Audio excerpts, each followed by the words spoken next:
Hello everyone, this is Moncef Afkir and welcome to this new episode of Being the Bridge podcast. So the subject today is about ancestral wounds and why it is something that we keep inheriting continuously until we choose differently, until it reaches a generation where some people choose to face the wound, to see it for what it is, and also take responsibility of that, to not only to help themselves in their awakening, in their healing, but also the generations that they experienced that in the past and the ones to come. And when we make that choice, then the shift, the change starts happening. And the ancestral wounds, it can really affect us in ways that we may not be aware of initially. We feel like this is like the nature. We start blaming other people. We have anger, and we have maybe hate, unjustified hate toward others, and we blame them. We try to find the reasons why we have this resentment toward others, or sometimes unconsciously we start creating situations that will prove that's resentment. And I noticed that it can affect us first personally in our daily life in the ways that I just mentioned. We start behaving unconsciously, and we feel more drawn to victimhood consciousness. But when we take responsibility, when we choose to see it for what it is, because many times we don't do that because we are afraid of it. We are afraid of the pain we will be experiencing. And this is why many times we try to suppress that because it feels painful. Take a deep breath.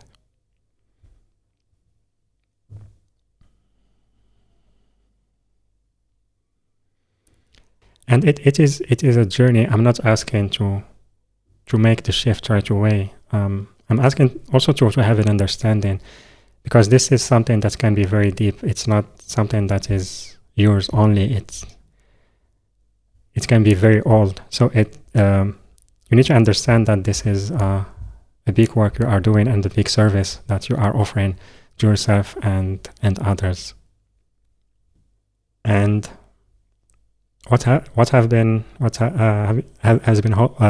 helping me through that is the more I held the space for myself, the more I allow myself to feel my fears, those dense emotions, to try to understand when I feel called to, because sometimes you don't need to understand the root cause. It's more about allowing that experience to happen, feel it without attachment, until it finishes its timing for the experience. But also when I feel to understand the root cause or why it is happening, and try to look deep within that experience, one time after the other. It's a process. Like so many things start to make sense. I understand why I behaved in a certain way that was unconscious, why I judged some people or even myself. And when we have that perspective, it's not that we will stop judging others right away. It's more about we allow ourselves to judge others, but we don't believe that judgment. We know what it is. And also we hold the space for ourselves because we know what we are going through. But with time, it doesn't really affect our relationships with ourselves and others like it was affecting them before in the past. Take a deep breath.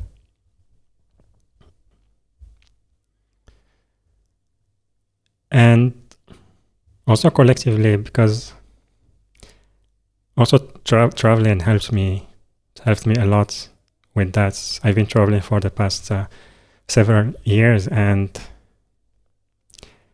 in the past I didn't understand why some cultures or maybe countries they hated others or had conflict with others until I lived with them. I started understand a little bit of the culture, because it's cultures are complicated, and many times we as tourists, when what we do,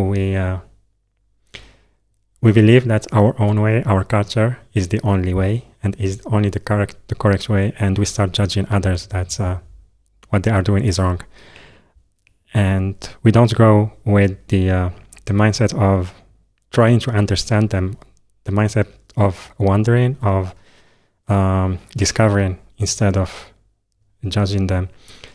And when we know that our way is just one of so many ways and it's not the only one, and all of them are valid, then we start having that flexibility to understand the other, to co-create, and to coexist with them, even though we can be different. And like I said, through traveling and discovering some cultures, like so many things made sense, that some conflicts between like people, cultures, or countries, they come from ancestral wounds that are still very present in the collective, and they are not aware of that, and they didn't heal that, they didn't move on from what happened in the past, and that it affects the relationships between people, and also energetically between the collective consciousnesses of those. And so what we do is more holding the space, is first being our true self and choosing to not be part of that energy, like sending love to them, but not reacting, because many times we unconsciously we try to we believe that we can turn off the fire with fire, but it just makes it more stronger. So it's not it's more like a reaction, unconscious reaction, that we believe it can stop what we don't like, but it just makes it more complicated. So when we understand the energetics or the root cause of our behaviors, the behaviors of others, the collectives, and how ancestral wounds affect those, and once we start giving importance to our healing journey, to how we relate to those wounds and our part of our responsibility, like I said, feeling the emotions, trying to understand what's going on as much as we can, and if we are called to, and like opening the heart. I talked about that in the podcasts before, and also in Your Divine Uniqueness show where I did group sessions. So those can really help us, those who choose to do that. It's like co-creating and helping through the shift of those wounds, and creating a new way of relating to ourselves and others. So that's the message I wanted to share today. I hope it resonates with you. I would love to hear your perspective. You can type it on the comments section on YouTube or Spotify. And if the message resonates with you, I invite you to like the video, and also subscribe to our YouTube channel, Spotify, or Apple Podcasts. And so with that, I'm sending you so much love, and I will see you on the next episode. Bye for now.